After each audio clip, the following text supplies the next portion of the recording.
انتشرت في مصر الكنافة النابلسية اللي محشية جبنة وغرقانة في العسل والشربات. لكن ايه اصلها وفصلها وليه عملوها بالجبنة وليه سموها اصلا كنافة نابلسية؟ الحقيقة ان في معركة كبيرة بين اهل نابلس في فلسطين واهل دمشق في سوريا. الناس كلها بقت عايزه تاخد كل حاجه ليها حب امتلاك. فريق الفلسطينيين بيقولوا ان اصلها فلسطيني وطلعت من مدينة نابلس في الأراضي الفلسطينية، وإن كانت انتشرت في العالم على إيد إخواننا في سوريا، إلا إن الأصل فلسطيني.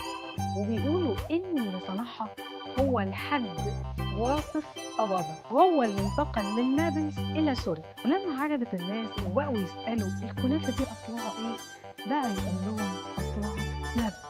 لسه المحل بتاعه موجود في أول شارع صالحية في دمشق، بس السوريين بيقولوا لأ، مش معنى إن اسمها نابلسية يبقى أصلها نابلس. يخصني نقول كمان.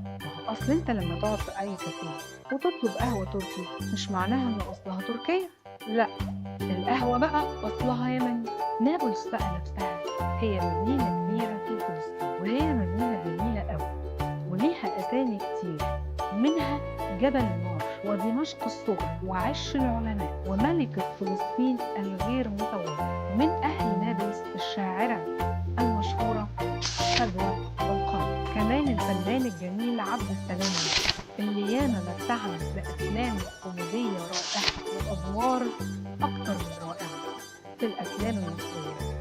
وجذوره بيرجع لمدينة نابلس، جده كان قاضي نابلس الأول، وكمان والده عبد الغني النابلسي كان قاضي.